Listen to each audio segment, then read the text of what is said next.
the entire sky in Italy. Yes, I saw the picture. Yeah. Horizon to horizon, you just had this arc of yellow moon. It's fabulous.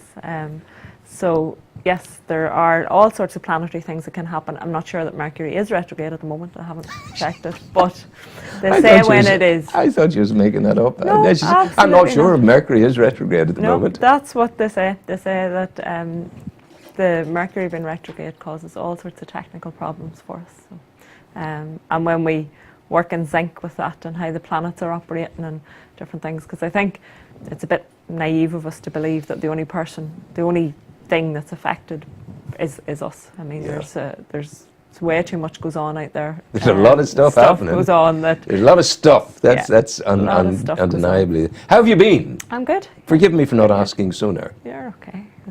But what sort of week has it been? What have you been doing? It's been a great week. I have set up a local, or been part of a group, but we are setting up a PANDA support group in the Newry Mourne area. What is a PANDA support group? It's post and antenatal depression support, yes. of which there's no formal support structure in the Newry area. So we're trying to organise a group that will be available possibly initially through email, Facebook, so that there's a point of contact locally where someone can meet somebody for a coffee or that type of thing. Is it still the case? Is it the case in our area that a significant number of women have this problem, or these problems? Yeah, that's the case throughout. You know, and there's I believe there's varying reasons for it. I think there's postnatal depression. I believe there's postnatal anxiety,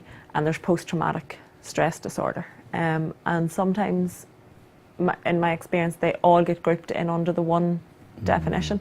But that's maybe not always the case. And I think it's important that we actually know what we're dealing with, rather than trying to treat everything as one bracket, because we can't ever really get a solution if we're not actually dealing with the problem that we think we're dealing with. The anxiety, where does the anxiety come from in a woman affected? My experience, women that I've spoken to, it's very much more often anxiety than depression. And I think it's important to differentiate the difference.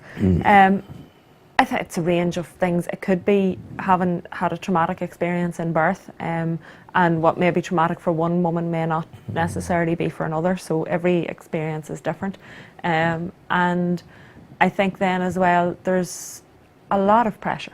You know, women are probably now putting themselves under more pressure, and as a rule, society then puts them under pressure. But to be a mother, to be a wife or a partner, to look after a home, to possibly be having to go back to work and you know, in a short space of time, when maybe in their natural instinct is to be with this wee baby and to nurture it, but maybe just, you know, choices or things have to be made that means that the woman does return to work. So I think that in itself would make anybody anxious. How am I going to juggle all of these balls? I've lack of sleep, and you're thinking, we're projecting maybe forward a bit too much rather than, you know, focusing in the moment. But and also, you know, the woman, suddenly she looks and she's this new human creature. Look what I've done. What's going to happen to this baby? Did you hear the news this morning? And I brought this child into this awful world. It can be that, I suppose, too. There's so much of that, and you know, I think maybe now more than ever we have information at our fingertips all of the time, and we're constantly being bombarded with how awful the world is. And you've got this, as you say, this delicate little baby, and then maybe it's a second baby, and you're thinking, I can only just about sort of cope with one, and now there's another here, and there's so much that can lead to that. But I think that's why it's important that it's addressed correctly, because unless we actually know, am I dealing with anxiety, am I dealing with depression, because they're two very different things, and anybody who's experienced either or both will describe them as being different. What is the, and you know, we're talking about the downside, but define for us, in your experience, as you see it surrounding you, what is the joy of womanhood in the modern age? I think connecting, being a woman, there's joy in that. And I think that's the process that I've kind of went through over the last month. I think we go through phases. In the last 6 or 8 weeks, I've been involved in the Red Tent, as we've talked about before, the Positive Birth Group, and now the Postnatal and Antenatal Depression Support Group. And I see the three of those very closely connected, because the Red Tent is about the woman connecting with her feminine energy and living sort of supported by women around her, being able to make that connection with her feminine presence. And then we have the Positive Birth Group, which I feel is so important to supporting women throughout pregnancy, also ensuring that maybe that difficult experience that can occur at birth doesn't happen, that the woman feels supported, empowered, that she doesn't feel that things are being done to her that she doesn't want done to her, because a woman's body in a birth and in a delivery suite should be as sacred as it is at any more sacred than it is at any other time in her life. But God help us, in the modern world, we have to face this and we have to deal with it. It's not always regarded as sacred. When you think of the abuse that some women are put through, it's frighteningly chilling. It's appalling, some of the things that happen to women in the modern world. And some of it can be very subtle as well. Some of it isn't some of it can nearly be joked about, in the sense that it can undermine women, and they become creatures for abuse as such.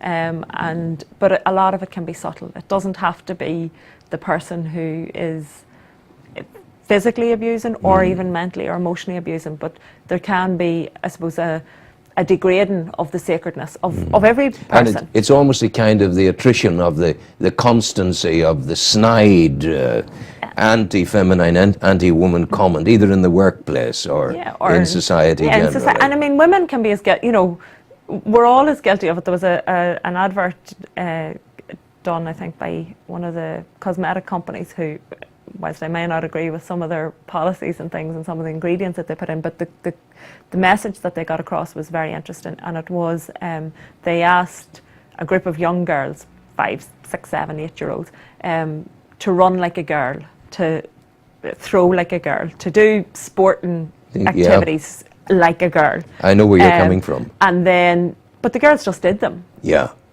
At that young age, they just did.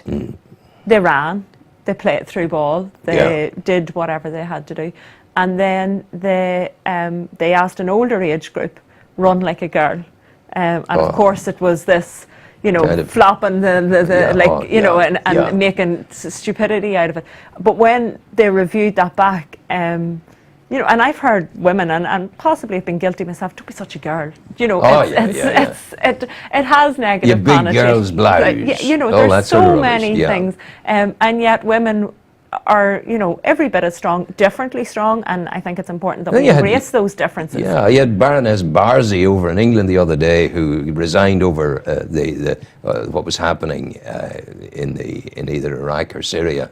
But she was saying that the most bitchy women I have ever met are my colleagues, the male politicians. She's acknowledging all that's been directed against her over her career. But she's referring to it as bitchy women, and that's so she's making a stand, and then it almost, so we she's acknowledging. We're all. I think it runs quite deep. But well, I want you to be my feminine goddess. I think you're the one for that, because I think women are very fortunate to have your advocacy, and you do it with aplomb, and you do it with enthusiasm. As I said, and information for anybody just who may find that they are suffering with postnatal depression or antenatal depression, which can be as difficult, because you have this time in life that should be very joyous, and maybe emotionally there's stuff going on, and it can bring up other things. It may be that somebody maybe was abused as a child, and now they're pregnant, and they're worried about where that all brings in. So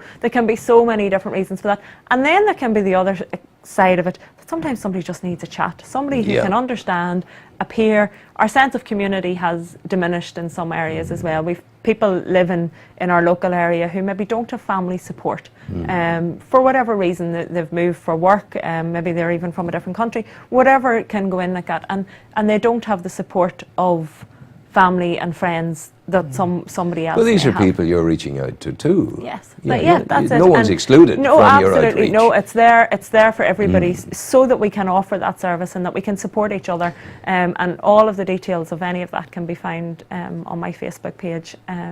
If anybody does feel the need to say, Joanne Callan. You know what, yes. So listen, your program today, what's in it?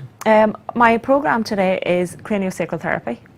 Wow. And I have Sinead McGarrigle on, who's a craniosacral therapist from Seaford, but who has clinics in Newry and in a couple of different places throughout Northern Ireland.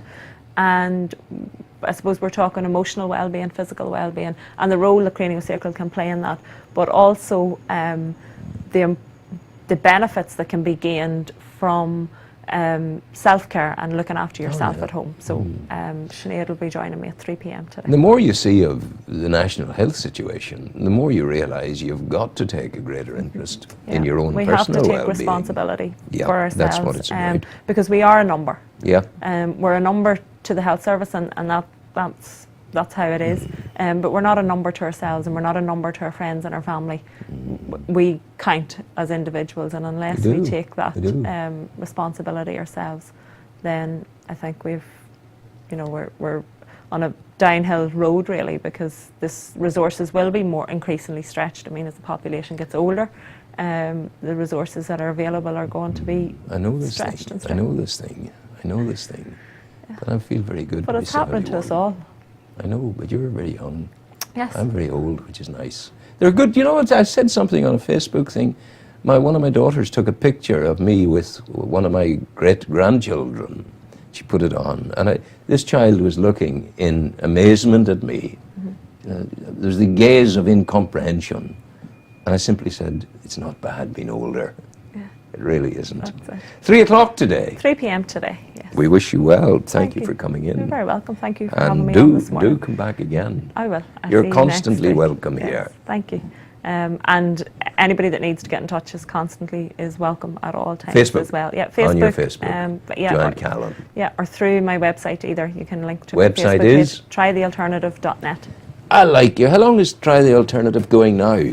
Well, on a full-time basis since last October, and I suppose the skills and the things that it needed to get was a few years before that. But and now, of course, you've got the karma brought to you by residing on the foothills of Gullion. Yes.